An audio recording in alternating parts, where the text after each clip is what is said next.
اب میں آپ کی سمت آؤں گی صفا فاطمہ، اور اب ہم نوافل کے تعلق سے کلام کرنا چاہتے ہیں۔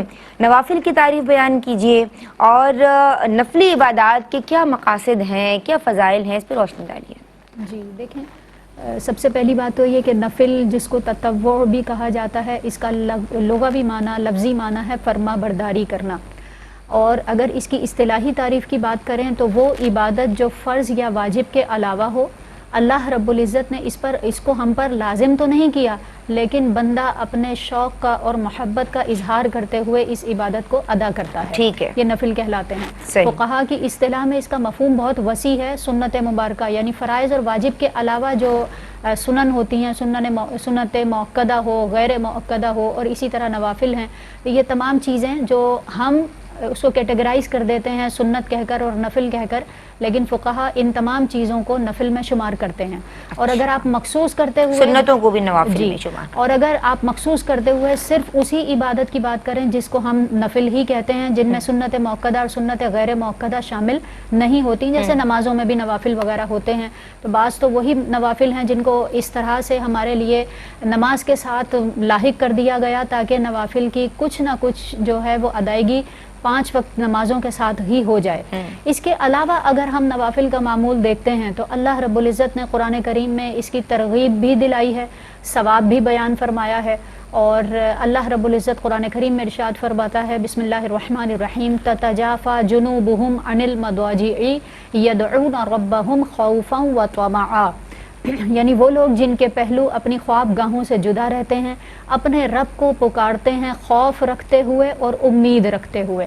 پھر فرمایا کہ اللہ کی راہ میں خرچ بھی کرتے ہیں تو کوئی جان نہیں جانتی کہ ان کے لیے اللہ رب العزت نے آخرت میں کیا ثواب رکھا ہوا ہے۔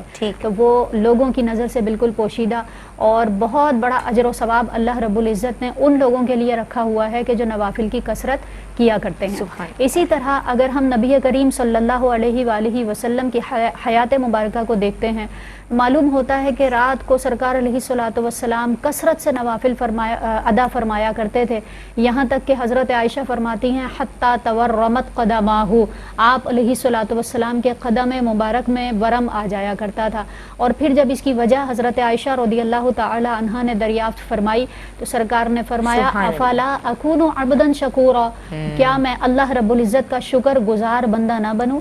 تو یہاں سے یہ بھی پتہ چلتا ہے کہ جو ہم پر نفل عبادت کا ایک حکم رکھا گیا ہے اور مشروع قرار دیا گیا ہے، اس کی وجہ کیا ہے کہ ہم اللہ رب العزت کی شکر گزاری کریں، اور جو فرائض وہ تو ہم نے ادا کرنے ہی ہیں، لیکن ہم اپنی محبت کا اظہار کرتے ہوئے نوافل کی بھی کثرت کریں۔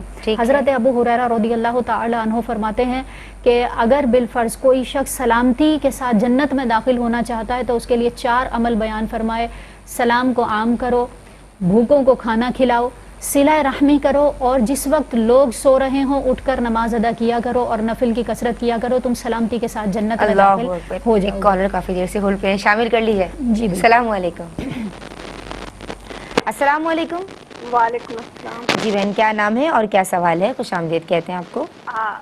جی میرا سوال یہ ہے کہ میں پوچھنا چاہ رہی ہوں کہ رونے سے کیا وضو ٹوٹ جاتا ہے؟ مطلب کہ بھئی ہم اللہ تعالیٰ سے دعا کر رہے ہیں اور کوئی دکھ کی بات ہے تو جی انسان کے رونا آ نکل جاتا ہے، جی فطری ہاں عمل۔ جی، تو کیا اس فطری عمل ہے تو اس سے کیا وضو ٹوٹ جاتا ہے، یا عام طور پر بھی رونے سے وضو ٹوٹ جاتا ہے؟ میں یہ پوچھنا چاہ رہی ہوں۔ ٹھیک ہے جی، ٹھیک ہے، میں نے آپ کا سوال نوٹ کر لیا، اپنی بات جی، اور دوسرا سوال میرا اچھا ایک اور یہ سوال ہے جی۔ کہ ہاں جی کہ عشاء کی اذان ہو جاتی ہے تو کیا نماز پڑھنے سے پہلے اگر نیند آ جاتی ہے تو کیا وہ نماز قضا ہو جاتی ہے؟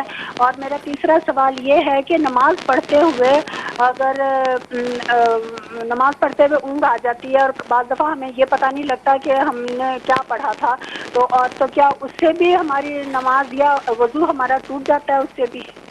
ٹھیک ہے جی، صفا اپنی بات مکمل کیجیے۔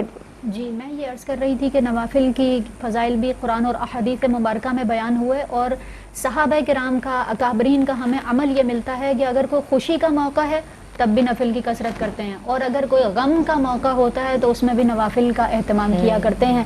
حضرت ابن عباس رضی اللہ تعالیٰ عنہ کو راستے میں جاتے ہوئے اپنے بھائی کے انتقال کی خبر ملی تو آپ نے اس وقت بھی وہیں پر سواری کو روک کر نفل ادا فرمائے۔